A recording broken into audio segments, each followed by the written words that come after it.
Là, je parle de Dieu bien avec la Amen. Nana posa meno tola. Amen. Pesanga mena wata. Amen. Uko bien mena koka. Amen. Bien mena tembe. Amen. Mwana chelo maboko na makambo tika sentiment kokufa pamba.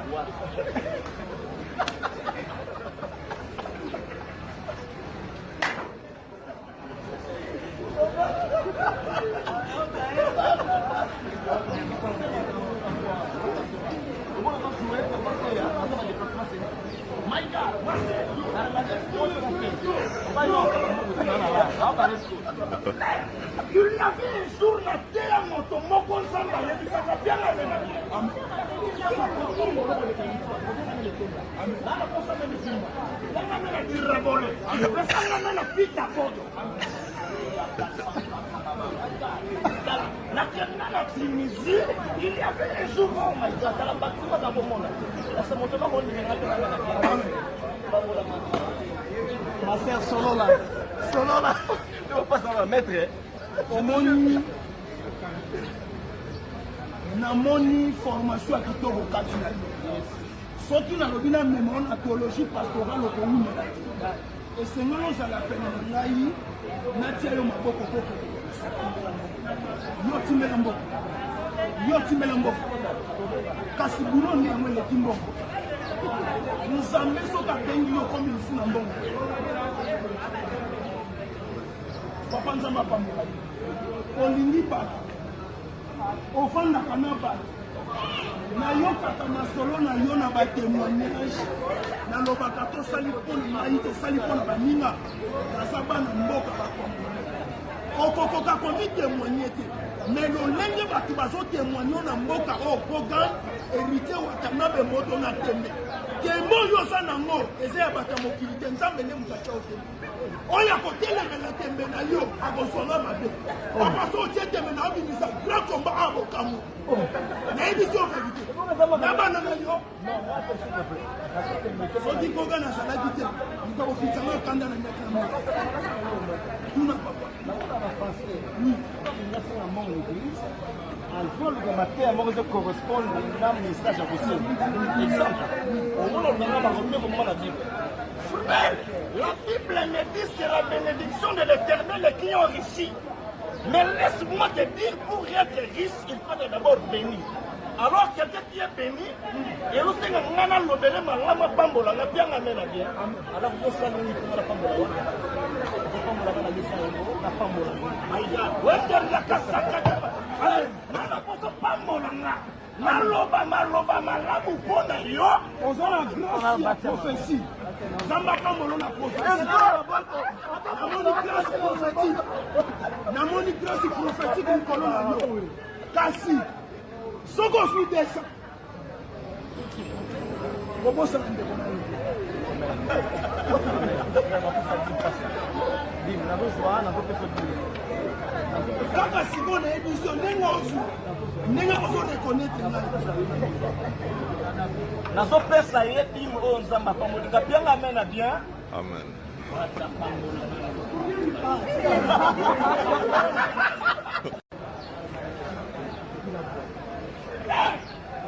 Là, je parle de Dieu bien avec la Amen. Nana posa meno tola. Amen. Pesanga mena wata. Amen. Uko bien mena koka. Amen. Bien mena tembe. Amen.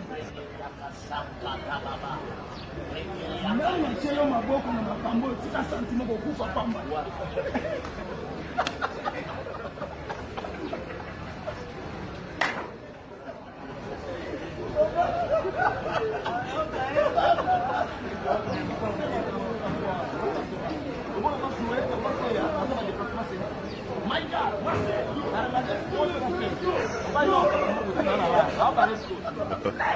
Il y avait un jour la terre motomoko nzamba lebisaka bien la mena.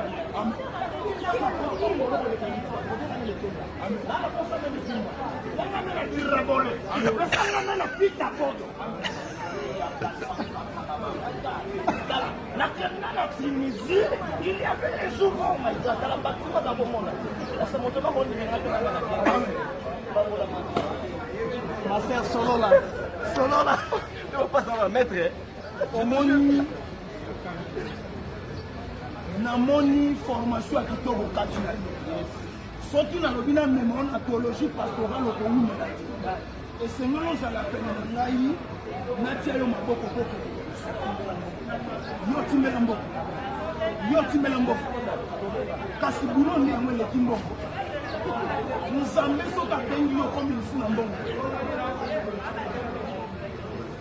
papa nzambe apambola yo olingi bato ofandaka na bato nayokaka masolo na yo na batémoignage nalobaka tosali mpona ngai tosali mpona baninga naza bana mboka bakombola okokoka komitémoigne te mais lolenge bato bazotémoigne na mboka oyo bogan hérité watanabe moto na tembe tembe oyo oza nango eza ya bato ya mokili te nzambe nde moto atya otembe oyo akotelemela tembe na yo akozwanga mabe papa so otie tembe na obimisa grand combat abokamu nayebi so vérité na bana na yo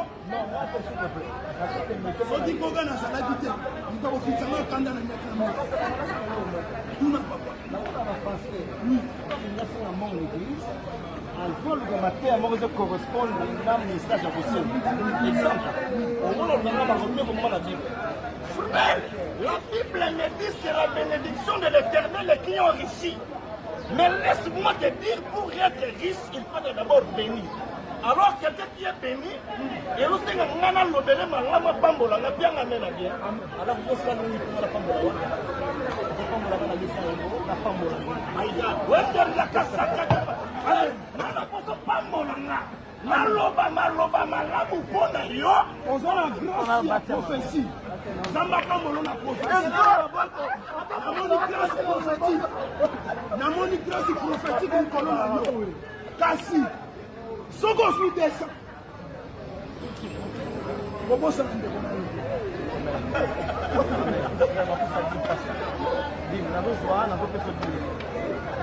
kaka sikoyo nayebi so ndenge ozorekonetre ngai nazopesa ye bim oyo nzambe apambolika pianga amena bien. Amen.